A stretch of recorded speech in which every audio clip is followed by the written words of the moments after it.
ان میں سے کچھ چیزیں ایسے معدوم ہوئیں جیسے ان کا کبھی وجود ہی نہیں تھا. تو پھر انسان کی کیا حقیقت ہے؟ وہ تو کل نفس ذائقۃ الموت کے عنوان کے ذریعے پیدا ہی ہوا اور اسی عنوان کی نظر ہو جائے گا.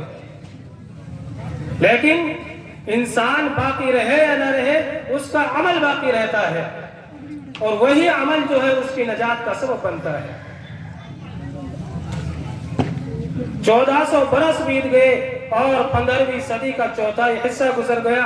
آقائے نامدار حضور اقدس صلی اللہ علیہ وسلم کی ذو افشانیوں سے ہر سمت رنگ و نور کا سما ہے. ان کے احوال، ان کے ذکر اور ان کے سیرت کے بیان سے اہل ایمان کے دلوں میں نور اور گھروں میں پاکیزگی ہے. ان صفات عظیمہ کا جو حصہ جس کو مل گیا وہ عظیم اور بلند ہو گیا.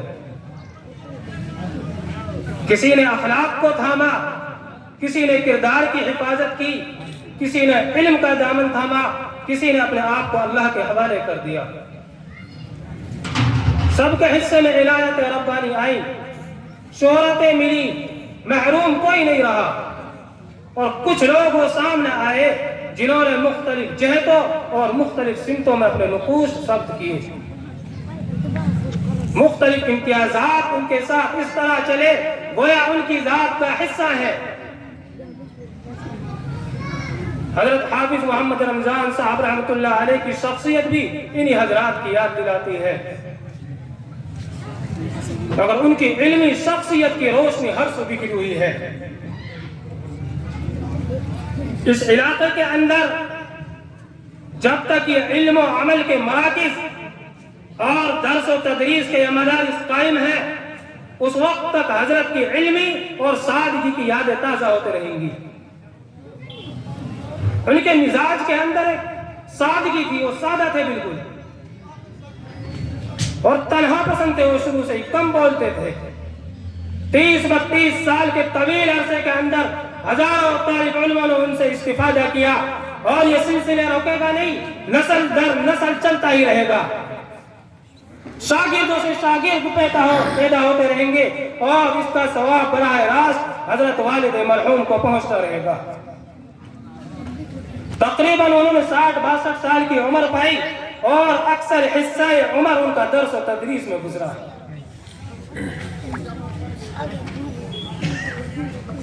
حضرت والد مرحوم کا تعلق کوئی علمی خاندان سے نہیں تھا، وہ کسی اونچے گھرانے سے نہیں تھے. ایک عام گھرانے کے اندر 1959 کو وہ پیدا ہوئے تو ماں باپ کے دل میں یہ خواہش پیدا ہوئی کہ بچے کو علم دین سکھلائے جائے. تو اس کے لیے انہوں نے حضرت حافظ عبدالرشید صاحب کی خدمت میں پیش کر دیا. آپ کے استاد اول حضرت حافظ عبدالرشید صاحب یہاں تشریف فرما ہے، اللہ تعالیٰ ان کی عمر میں برکت عطا فرمائے. حضرت بتا رہے تھے کہ 5-6 سال کی جب ان کی عمر تھی تو میرے پاس وہ تشریف لائے گڈے لان کی ڈھانی کے اندر. انہوں نے 1 سال کے اندر قرآن کریم کو ناظرہ مکمل کر دیا. ایک سپارہ جو ہے قرآن کریم کا وہ سبق سناتے تھے. 10-12 سال کی عمر میں قرآن کریم کو انہوں نے پورا حفظ کر لیا. لیکن گھر کی کچھ مجبوریوں کی وجہ سے علمی سفر کو آگے جاری نہیں رکھ سکے. علمی سفر کو وہی منقطع کر دیا اور درس و تدریس کی خدمت انجام دینا شروع کر دی. مختلف مدارس میں انہوں نے قرآن کی خدمت کی، اور تقریباً 14 سال سے زائد مدرسہ منبع العلوم گواللہ کے اندر انہوں نے جو خدمت دی، اس گاؤں کے لیے، اس مدرسے کے لیے انہوں نے جو خدمت دی، قرآن کی جو خدمت کی وہ کبھی بھلائی نہیں جائے گی. وہاں سے جدائی کے بعد 2006 کے اندر اس مدرسے کو قائم کیا. یہ ایک ایسی جگہ تھی، یہ بالکل سنسان اور ویران جگہ تھی. لوگ کہتے تھے کہ حافظ صاحب آپ کو ڈر نہیں لگتا؟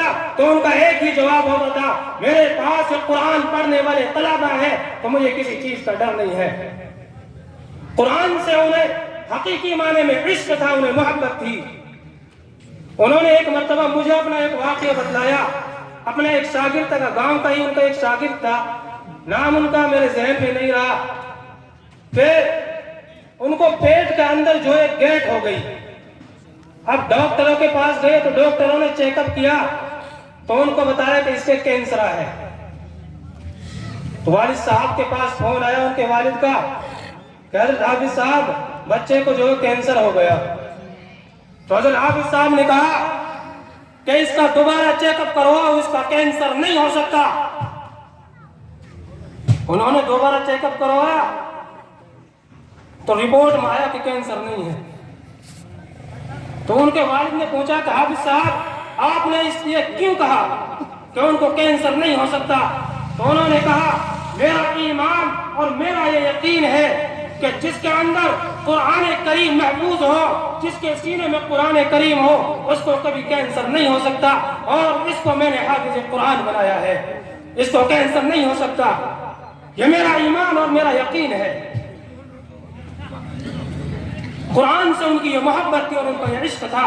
ساری زندگی انہوں نے قرآن کریم کو اپنا اوڑھنا اور بچھونا بنائے رکھا.